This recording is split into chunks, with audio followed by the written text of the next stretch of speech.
जब हम चांद को देखते हैं भगवान की सुंदरता नजर आती है। जब सूरज को देखते हैं तो भगवान का तेज दिखता है। जब हम आईने में खुद को देखते हैं तो भगवान की सबसे प्यारी रचना दिखाई देती है, वो है यानी हम खुद। दोस्तों, इसलिए खुद पर भरोसा करना सीखिए।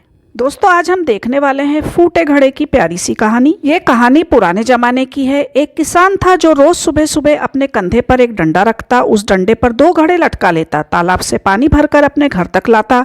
यही उसका रोज का काम था। अब बात यह थी कि वो दोनों घड़े काफी पुराने हो चुके थे और उनमें से एक घड़ा फूट गया था। जब किसान पानी भरता तो उस फूटे घड़े में से पानी गिरने लगता।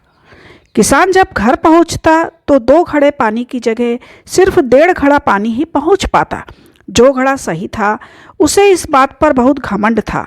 वह अक्सर उस फूटे घड़े को चिढ़ाता रहता। देखो, मैं तो किसान का पूरा काम करता हूँ, उसकी मेहनत जाया नहीं जाने देता, और एक तुम हो जो किसी काम के नहीं रहे।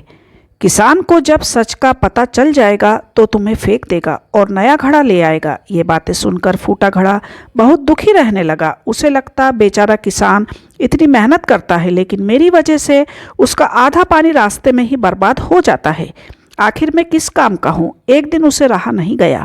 उसने किसान से कह ही दिया, मालिक, आप रोज इतनी मेहनत करते हैं पर मेरी वजह से आपका आधा पानी रास्ते में ही गिर जाता है।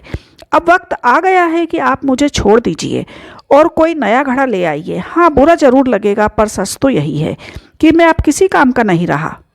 किसान मुस्कुराया और बोला, अरे पागल, तू इतना दुखी क्यों होता है? मन छोटा मत करना। कल सुबह जब हम फिर से तालाब से पानी भरकर घर लौटेंगे, रास्ते में एक चीज देखना, फिर बात करेंगे। अगली सुबह किसान फिर वही काम करने चल पड़ा। डंडे पर दोनों घड़े लटकाए, तालाब गया, पानी भरा और वापस घर की ओर चल पड़ा। लौटते वक्त फूटे घड़े ने देखा कि रास्ते के किनारे खूबसूरत रंग बिरंगे फूल खिले थे। फूल देखकर उसका दिल खुश हो गया। थोड़ी देर के लिए उसकी उदासी दूर हो गई। घर पहुंचकर किसान ने घड़े से पूछा, कैसे लगे फूल? अच्छे लगे ना? फूटा घड़ा बोला, हाँ मालिक, आज रास्ता तो बहुत सुंदर लग रहा था पर फिर भी उदास हूँ क्योंकि आज भी आप पूरा पानी घर लेकर नहीं पहुँच सके। आपकी मेहनत तो फिर आधी ही रह गई ना, किसान ने प्यार से कहा। तुम्हें पता है ये सारे फूल तुम्हारी ही वजह से खिले हैं। तुम्हारी तरफ ही क्यों खिले थे पता है?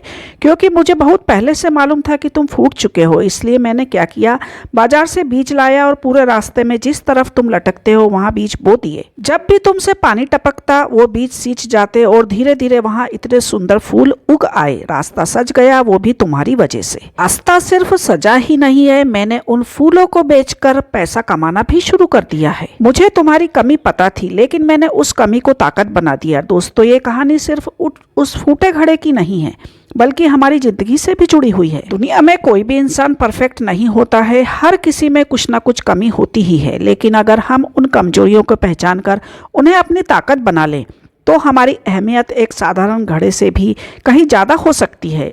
और आखिरी में मैं यही कहना चाहूंगी, आप जैसे भी हैं खुद को अपनाइए और आगे बढ़ते रहिए।